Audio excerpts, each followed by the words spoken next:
Subscribe कीजिए 10th class गणित channel को और बेल आइकन को दबाइए लेटेस्ट वीडियो देखने के लिए।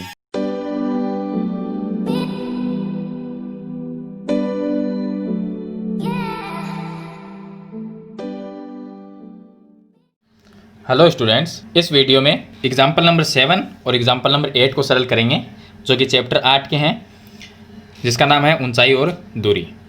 यहाँ पर हमें दिया गया है एग्जाम्पल नंबर 7 में एक 80 मीटर चौड़ी सड़क के दोनों ओर आमने सामने समान लंबाई के दो खंभे लगे हुए हैं। तो यहाँ पर जो सड़क है उसकी लंबाई दी गई है 80 मीटर है।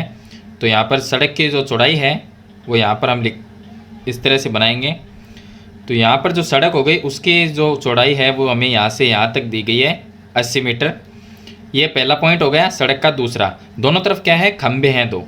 तो यहाँ पर पहला खंभा इस तरह से है और ये दूसरा, दोनों क्या है, समान लंबाई के, यानी कि दोनों खंभों की ऊंचाई है वो बराबर है, लगे हुए हैं। इस दोनों खंभों के मध्य इन दोनों यानी कि सड़क के बीच में है एक बिंदु है जिनसे खंभों के शिखर का यूनियन कोण है 60 डिग्री और 30 डिग्री। अब यहाँ पर बीच में पॉइंट कहीं पर भी हो सकता है, मान लीजिए यहाँ पर हम पॉइंट लगाते हैं। तो एक तो इस तरह से होगा, ये सड़क के बीच में कोई पॉइंट है।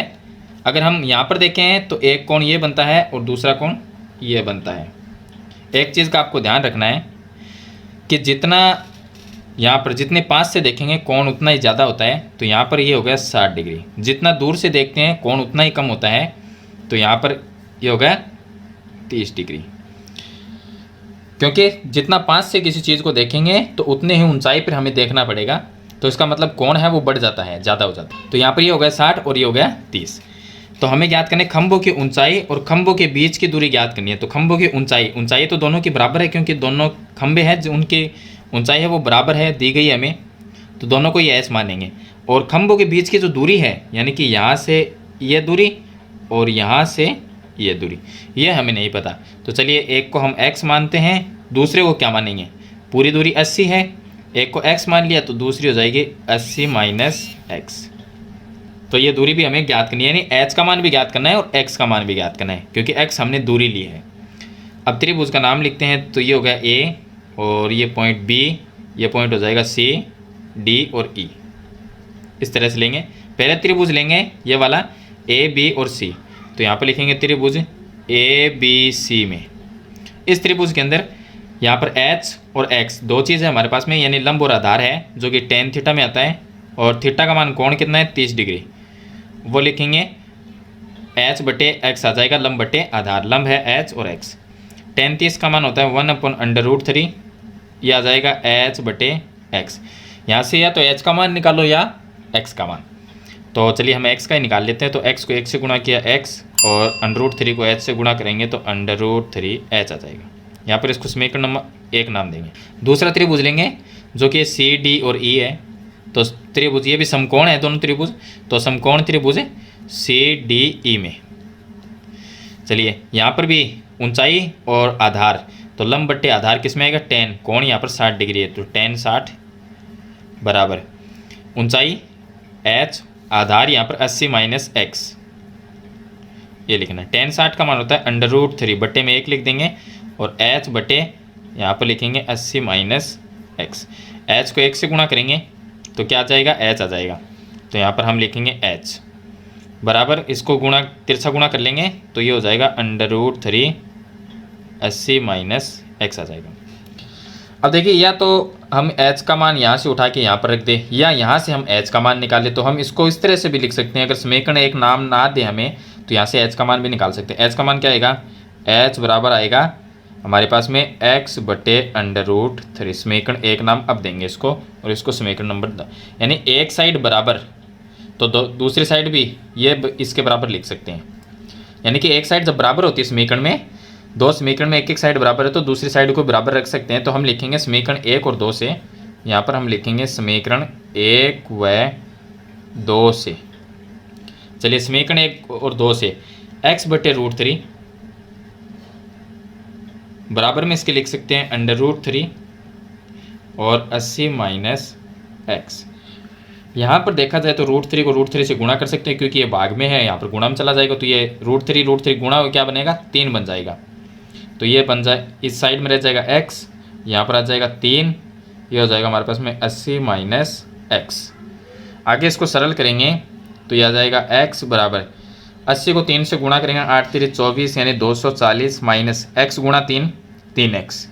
अब x वाली संख्या एक साइड में तो क्या आएगा 3x इस साइड में आएगा तो प्लस में हो जाएगा तो यहाँ पर आ जाएगा 4x 3x और x 4x और ये आ जाएगा बराबर में 240।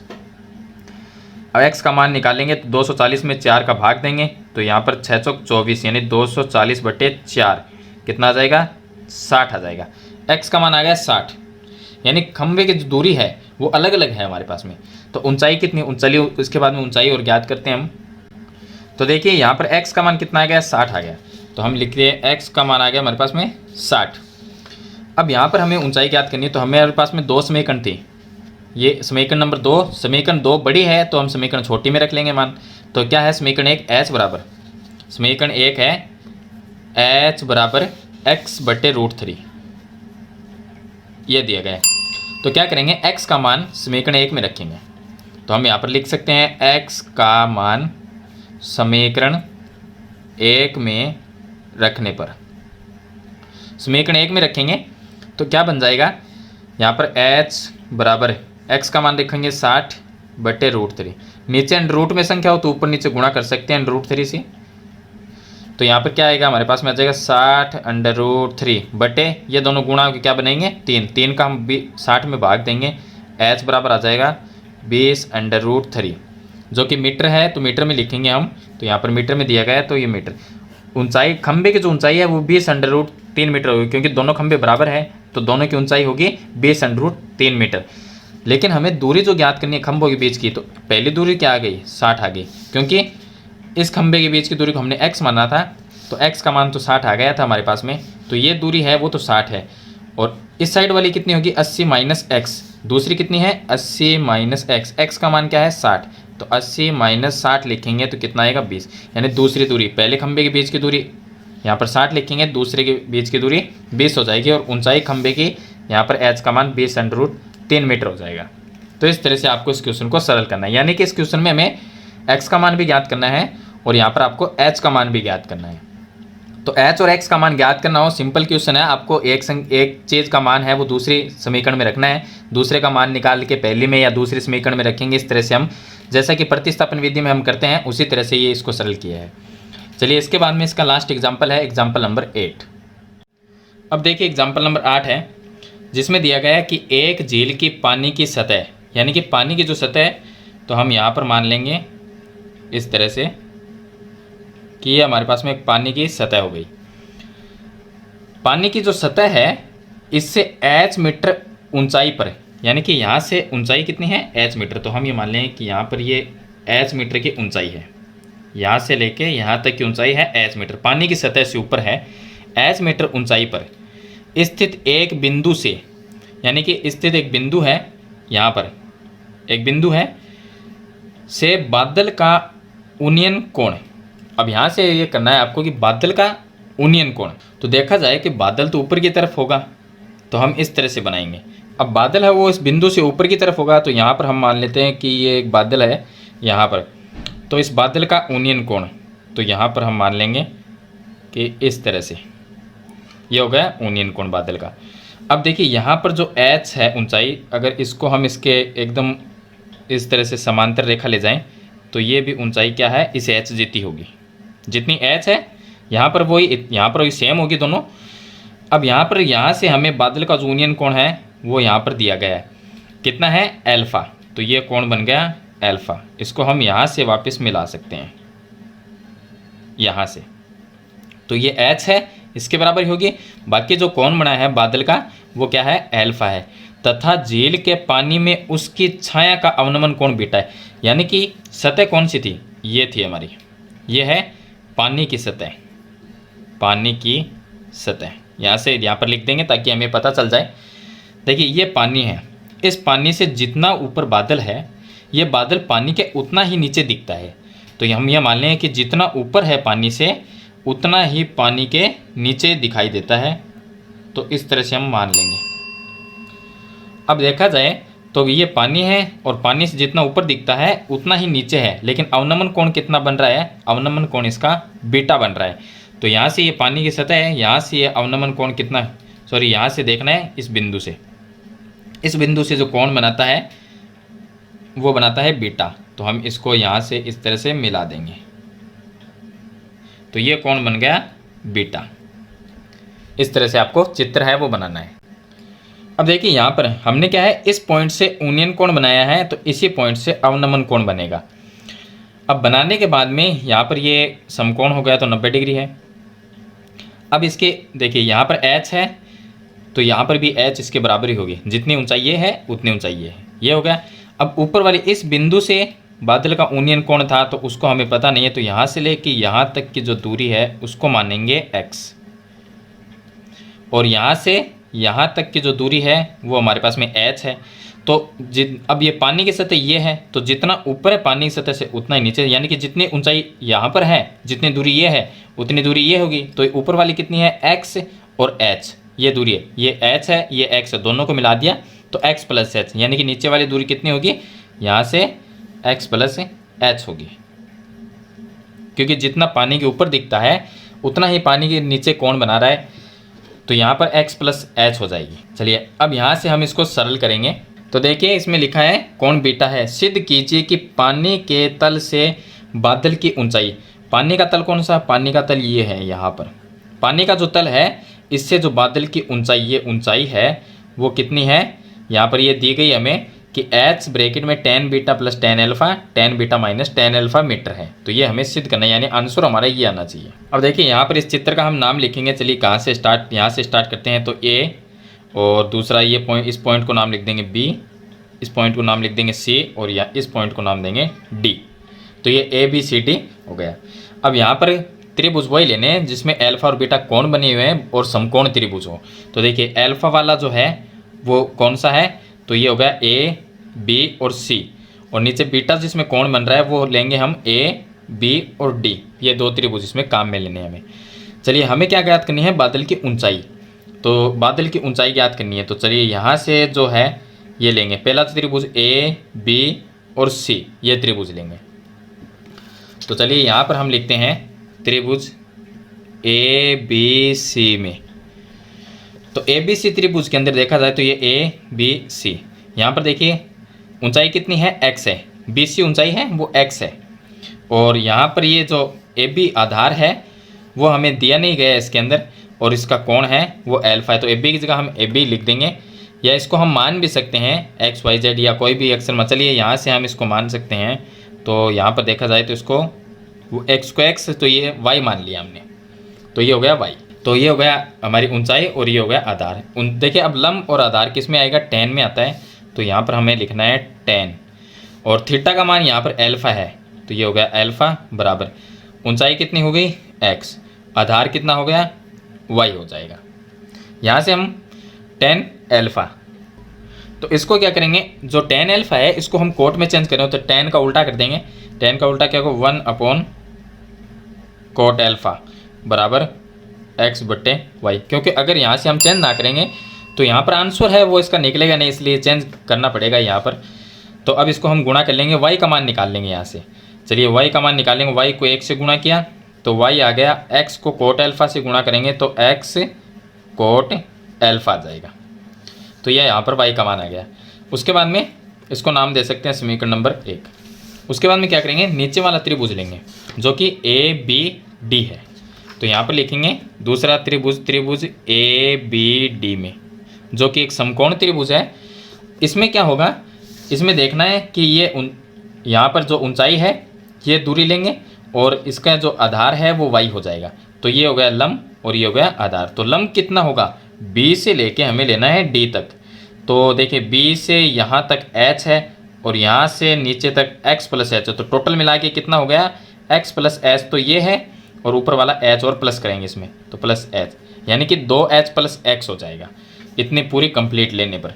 तो यहाँ पर जो कि लंब और आधार किस में आएगा, tan थीटा में। तो यहाँ पर हमें लिखना है tan थीटा, और थीटा की जगह सॉरी यहाँ पर लिखना है tan बीटा। थीटा का मान क्या है, बीटा दिया गया है, तो यहाँ पर कोण इसका बीटा है, और ऊंचाई कितनी लिखेंगे, इसकी ऊंचाई लिखनी है x प्लस h बट्टे में आधार कितना होगा, आधार A से B तक सेम ही रहेगा दोनों में y, तो यहाँ पर लिखना y। tan बीटा को क्या लिखेंगे, 1/10 का उल्टा कर देंगे तो ये हो जाएगा कोट बीटा बराबर, यहाँ पर आ गया हमारे पास में x प्लस 2h बटे y। इसको सरल करेंगे तो y को 1 से गुणा किया y, x प्लस 2h को कोट बीटा से गुणा करेंगे तो हमारे पास में ये आ जाएगा x प्लस 2h, इसको गुणा कर देंगे कोट बीटा से तो ये आ गया। इसको नाम दे देंगे समीकरण नंबर 2। अब देखिए यहाँ पर समीकरण नंबर 1 और समीकरण नंबर 2 में अगर एक साइड y और y बराबर है तो दूसरी साइड को हम बराबर लिख सकते हैं।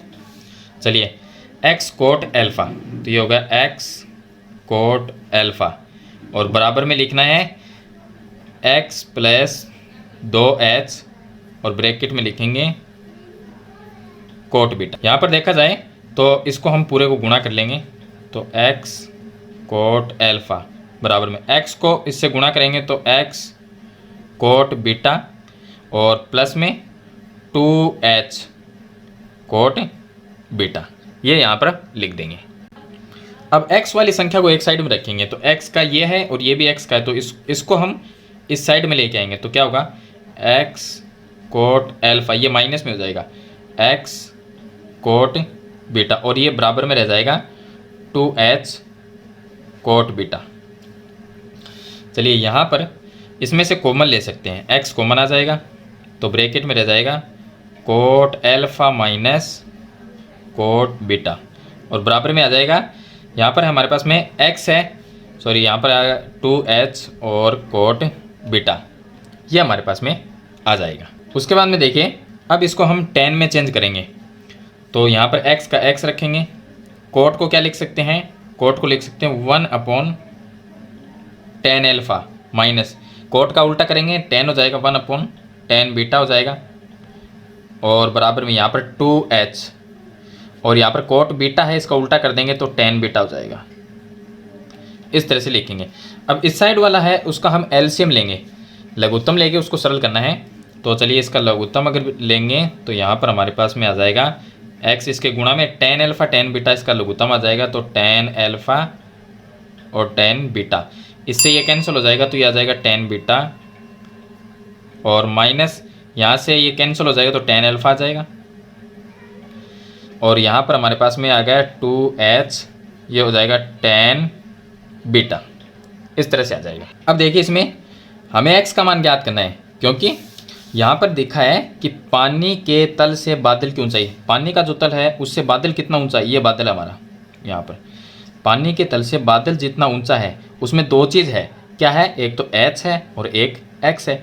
तो पहले हम x का मान निकालेंगे, उसमें h को प्लस करना है। चलिए तो हम x का मान निकालेंगे, यहाँ से हमें x का मान निकालेंगे तो ये जो x के गुणा में है ये पूरा इसके भाग में आ जाएगा, भाग का मतलब ये पलट जाएगा, नीचे की संख्या ऊपर, ऊपर की नीचे।